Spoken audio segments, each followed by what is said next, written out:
Assalamualaikum warahmatullahi wabarakatuh. Kami mahasiswa Universitas Al-Falah As-Sunniyah Gentong Jember, Fakultas Ekonomi dan Bisnis Islam Prodi Ekonomi Syariah semester 4. Video ini dibuat untuk menyelesaikan salah satu tugas dalam mata kuliah Studi Kelayakan Bisnis dengan dosen pengampu Ibu Rusmini ME. Perkenalkan, saya Muhammad Taufikur Rahman dengan NIM 21442901171. Perkenalkan, saya Siti Dwi Nafisa dengan NIM 214419178. Kami dari kelompok 6 akan membahas judul tentang aspek keuangan dalam studi kelayakan bisnis.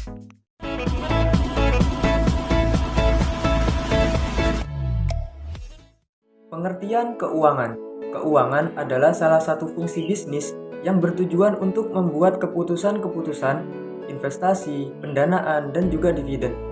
Adapun keputusan investasi tersebut itu ditujukan untuk menghasilkan kebijakan yang berhubungan dengan yang pertama, kebijakan pengalokasian sumber dana secara optimal. Kemudian yang kedua, kebijakan modal kerja. Dan yang ketiga, kebijakan investasi yang berdampak pada strategi perusahaan yang lebih luas atau biasa disebut dengan merger dan akuisisi. Kemudian, pembagian sumber dana itu dibagi menjadi dua, yaitu yang pertama sumber dana internal, yaitu sumber dana yang berasal dari laba yang ditahan. Kemudian sumber dana eksternal. Sumber dana eksternal ini berasal dari biasanya dalam bentuk hutang atau juga bisa dalam menerbitkan saham. Kemudian sistematika aspek finansial atau keuangan. Adapun dalam proses mengkaji kelayakan bisnis atau proyek dari aspek finansial, pendekatan konvensional yang digunakan adalah menganalisis perkiraan arus kas keluar dan masuk selama umur proyek atau investasi tersebut, yaitu menguji dengan memakai kriteria seleksi. Arus kas akan terbentuk dari perkiraan biaya awal, modal kerja, biaya operasi, biaya produksi, dan pendapatan. Nah, kemudian sistematika analisa aspek finansial sendiri yaitu yang pertama menentukan parameter dasar, kemudian yang selanjutnya yang kedua menentukan biaya investasi, kemudian yang ketiga proyeksi pendapatan, kemudian yang keempat membuat model, kemudian yang kelima menyusun kriteria penilaian, kemudian yang keenam melakukan penilaian, dan yang terakhir yang ketujuh yaitu analisis resiko. Yang selanjutnya yaitu pembelanjaan hutang.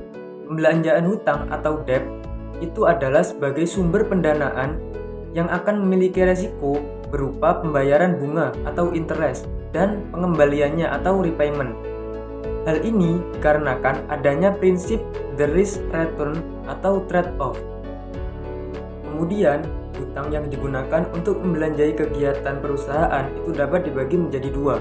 Yang pertama, hutang jangka panjang dan hutang jangka pendek.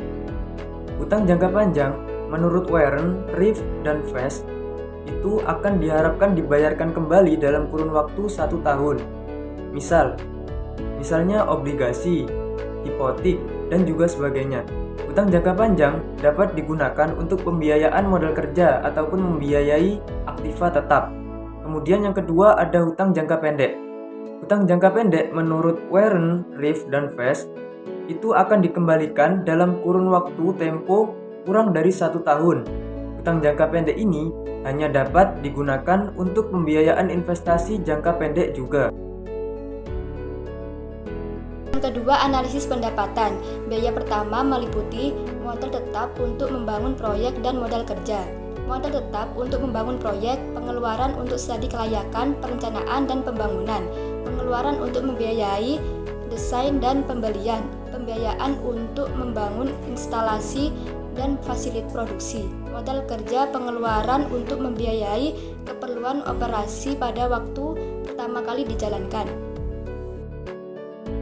Biaya operasi atau produksi. Biaya operasi, manufaktur, dan pemeliharaan adalah pengeluaran yang diperlukan agar kegiatan operasi dan produksi berjalan lancar, sehingga dapat menghasilkan produk yang sesuai dengan perencanaan.